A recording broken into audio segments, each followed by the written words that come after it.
শেখ হাসিনা এই দেশের একজন ম্যান অফ দ্য ম্যান, তার মতো আর এই দেশে কেউ হবেও না।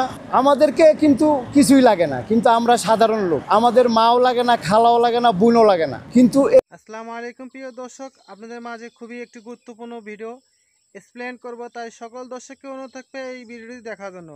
দর্শক আমরা কথা বলবো না, মূল ভিডিওটি আপনাদের সামনে এক্সপ্লেন করব।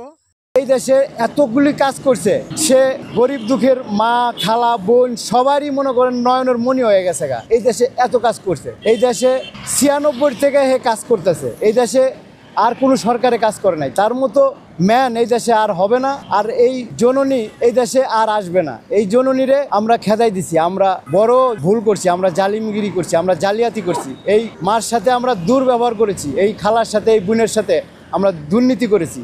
আমরা চাই যে সে তারা আবার আনমু, সবাই মিলে সবাই যাতে মানুষের অন্তরের গাইতে যদি আনতে পারি, তাহলে সবাই এই দেশের জন্য মঙ্গল হবে। এই দেশের জন্য মঙ্গল হবে মানে আমরা এই দেশের মানুষ তো বুঝি নাই যে হাসিনা, এখন বুঝতেছি যে আসলে কি হারাইলাম। আমরা ওই সময় ছাত্রদের সাথে ছিলাম, কিন্তু দেখি যে আসলেই হাসিনাই মনে হয় খারাপ ছিল, কিন্তু এখন দেখি যে হাসিনা ছাড়া এই দেশে আর কেউ নাই। আমরা ছাত্রদের সাথেও পক্ষে ছিলাম, কিন্তু এখন দেখি যে হাসিনাই এই দেশের জন্য একজন ম্যান। এছাড়া আর এই দেশে আমাদের মতো গরিব দুঃখীর কথা বলার মতো লোক আর এই দেশে হবে না। এই দেশে এত উন্নয়ন করছে, মনে করেন যে এই দেশে গরিব দুঃখীতে শুরু করে বয়স্ক ভাতাতে শুরু করে মানুষের এমন কোনো জিনিস নাই যে একটা 2 টাকা দামের স্কুলের বিস্কুটিতে শুরু করে মানুষের, আমরা বয়স্ক লোক, আমাদেরও স্কুল বানাই দিছিল, আমরাও লেখাপড়া করছি, আমরা করে টাকা দিছি, আমরা লেখাপড়া করাইছি। তার মতো মানুষ আমরা এই দেশকে খেদাই দিছি। এই দেশে মানুষ বুঝি নাই আমরা এই দেশে কত বড় জালিম। আমরা এই দেশের মানুষ, এই দেশের মানুষ এই যে জিয়াউর রহমান আইছে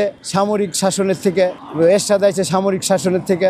বঙ্গবন্ধুর কন্যা কিন্তু সামরিক শাসনের থেকে আসে নাই, সে কিন্তু এই জনগণের নিয়ে এসেছে। কারণ এই দেশের মানুষ তাকে ভালোবাসে, এই দেশের মানুষ তাকে জীবন দিয়ে ভালোবাসে। এই যে 21শে আগস্টের মনে করেন গ্রেনেড হামলা করলো, হেরে 200-400 মানুষ হেরে জাবরাই ধরে মনে করেন যে গুলি লইছে, পেটে শরীরে গুলি লইছে, কিন্তু গ্রেনেড লইছে, কিন্তু হেরে মরতে দেয় নাই। হে একজন আল্লাহর তার বাঁচায় রাখছে। এবারও তারে প্রোগ্রাম ছিল মারতে, তারে মারতে পারে নাই। আল্লাহ তারে বাঁচায় রাখছে, আল্লাহ তারে আরো বাঁচায় রাখুক। আমরা তার জন্য দোয়া করি, সে যেন বাইচা থাকে, হায়াত আরো দান করে, যেন জঙ্গি রাজাকার গারে যেন হে বিচার করে যাইতে পারে। আমরা যেন এটা দেখে মরতে পারি, নাহলে আমরাও মরেও শান্তি পাবো না। কারণ আমরা বাপ চাচা তো মুক্তিযোদ্ধা ছিল, তারা মুক্তিযোদ্ধা করে যুদ্ধ অপরাধী করে বিচার দেখছে, বঙ্গবন্ধুর হত্যার বিচার করছে, এগুলি দেহে মরছে। কিন্তু আমরা চাইতেছি যে এই জঙ্গি, এই যে এই দেশে যে যারা এই দেশ ধ্বংস করলো, ধ্বংসকারী, এদের বিচার যেন হাসিনা আইসা আবার করে। আমরা এটাই চাই, আমাদের কাছে এটাই প্রত্যাশা, আর কোনো কিছু প্রত্যাশা নাই। তাদের এই দেশের যেন সঠিক বিচার আমরা দেখতে পারি।